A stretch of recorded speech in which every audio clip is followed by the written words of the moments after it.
What's up guys? Welcome back to my reaction channel. Today we're gonna be reacting to Serpent's Hands Explained by SCP Explained. If you don't know what Serpent's Hands is, it's one of those many organizations in SCP universe. So yeah, we're gonna learn it today. Also guys, you know the drill. Like the video, subscribe to my channel, hit the bell button for post notifications. If you have any suggestions, comment down below. If you want to see more of my reaction videos, check out my playlist. With that being said, let's get into the intro.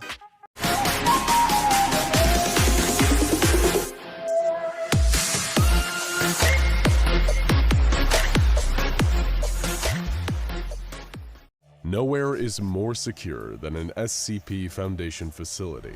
They make Fort Knox look like a revolving door with a spare key under the mat. That's why when someone or something can infiltrate without even being noticed, it's considered a major threat. And doing exactly that is what put a mysterious group of insurgents known as the Serpent's Hand on the map. But this group of interest isn't just famous for its ability to sneak into Foundation's strongholds. Like a lot of the SCP Foundation's biggest threats, from the Scarlet King to the Chaos Insurgency, the roots of the Serpent's Hand are closer than they think. The Foundation's first official brush with the Serpent's Hand came shortly after they contained SCP-268, an Irish tweed wool newsboy cap believed to have been created sometime in the 1800s. The only identifying mark on the cap is a label with the following phrase written in Middle Irish: "The garden is the serpent's place," initially believed to be a reference to the serpent in the biblical Garden of Eden. This Euclid-class SCP is a double-edged sword.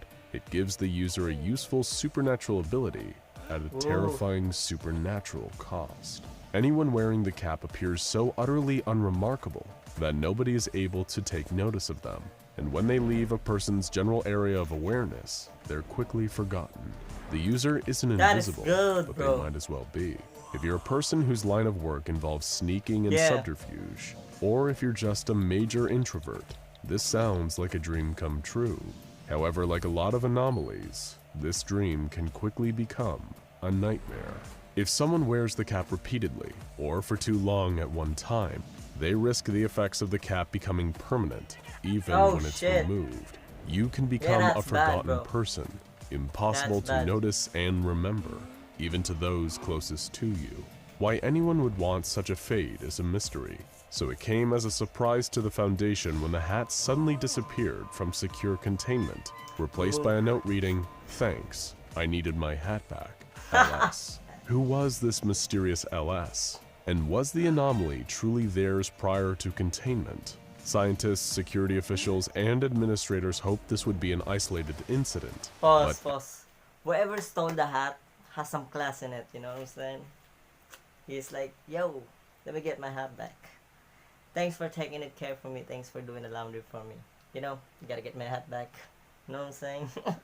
LS was far from done. And even worse for the Foundation, LS was now armed with a perfect anomalous tool to make their next containment breach even smoother. The next incident was known as Security Breach Incident X-23 and was committed against the extremely valuable Site-19, the largest Foundation site there is. Most humiliating of all for the Foundation security team working there, security footage indicated that LS simply strolled into the base without being noticed. SCP-268 was working wonders. This time LS had a new target, SCP-914, an anomalous machine also known as the Clockworks. This machine, originally tested by the famously emotionalist Dr. Charles Gears, has the ability to refine any object placed into its chambers into a greater version of their original selves, often with strange and anomalous results. You can probably see why someone wanting to utilize anomalies for their own gain would take such a keen interest in this one. LS breezed past the guards, inexplicably destroyed the file for SCP-407, a taped song that causes unchecked cellular growth, and made their way towards 914. Unfortunately, a researcher who was working on 914 was murdered by LS during the breach. We have no idea what they did with 914. Perhaps they refined 268 to act as an even more effective stealth tool, without its unpleasant side effects. Maybe they made the daring move of refining themselves. We'll never know. All we do know is that this time, LS left a letter. It was long, rambling, and philosophical, with no incriminating information that could be used to identify the mysterious figure. They signed off the letter with, "I leave you with one final truth. The garden is the serpent's place. The divinities of fear and order who come to walk in the cool evening air are only visitors. Do not fail to see the evil hiding in the light, nor the aromatic beauty of the palest flower of darkness. Signed sincerely." Pause.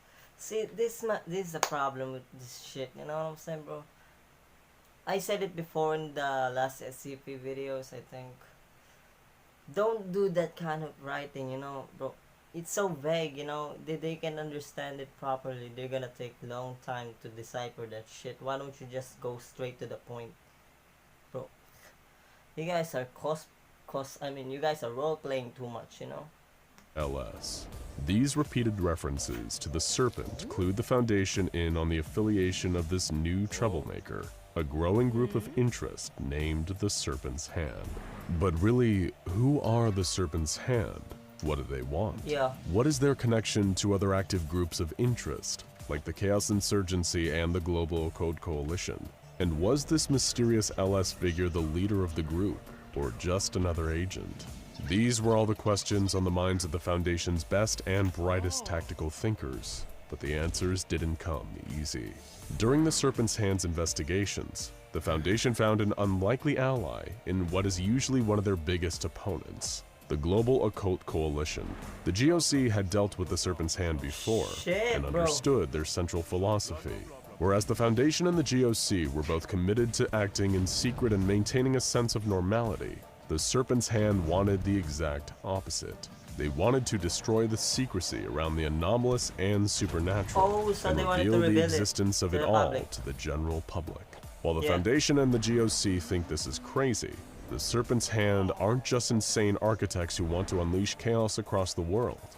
In fact, they actually have some pretty interesting points. The Serpent's Hand acknowledges that the supernatural can be dangerous, but much like natural disasters and crime, will the public benefit from not knowing about them? Members of the Serpent's Hand also fight for the rights of non-violent anomalous entities, particularly sentient and sapient beings. They find the Foundation's habit of containing them and the GOC's habit of killing. So they basically human rights, but more useful instead of like, you know, they're basically the human rights, the SCP rights. Instead, they really act towards it, not like human rights who always fuck around. You know what I'm saying? But guys, I remember the last organization that I told before. You know, the gold part, bro. It's not gold. You know. It's Marshall, Carter, and Dark. You know, that organization that smuggled SCP items, beings, you know, and then sell it. They sell it. They don't keep it around. They sell it to the highest bidder. Their main headquarters is in England. You know, just letting you know.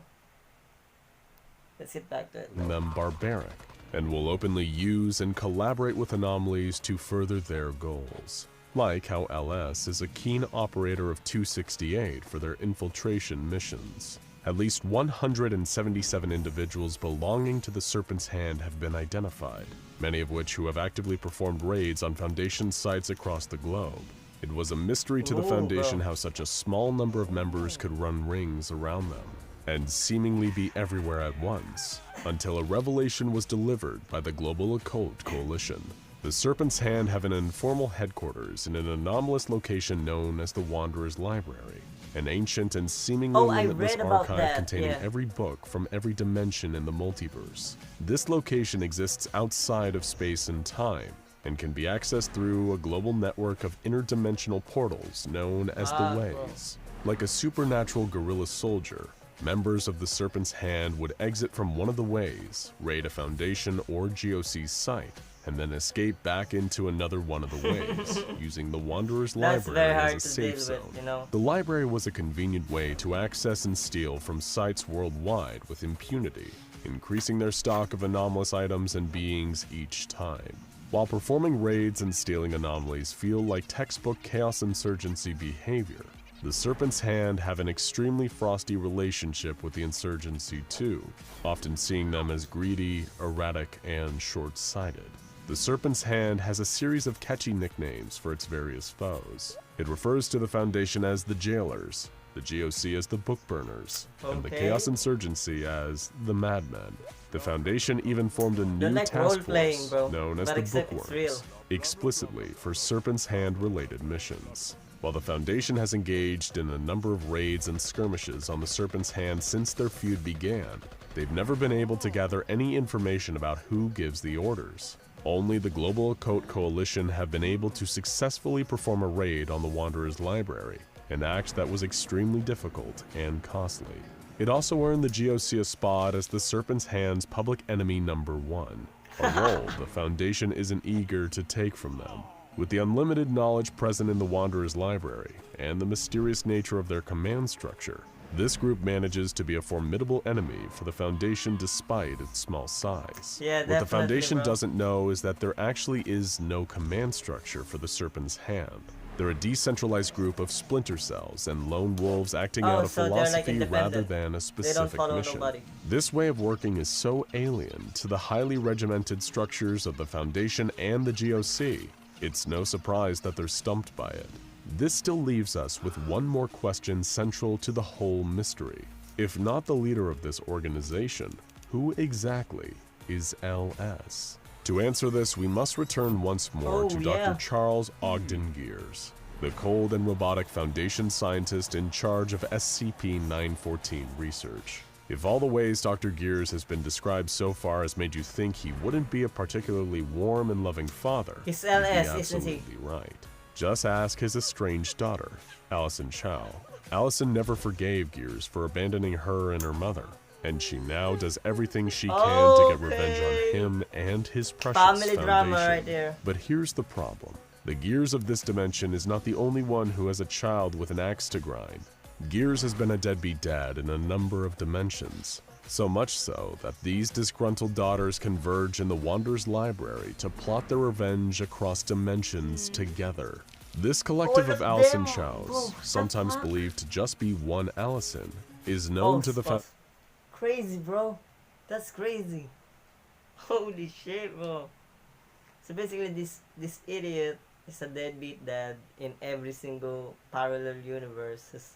In every single parallel universes, his daughter want some revenge on him, you know. So they like go converge into a single place, that is the library, to discuss how they're gonna get revenge on that person, you know, their father. The fuck?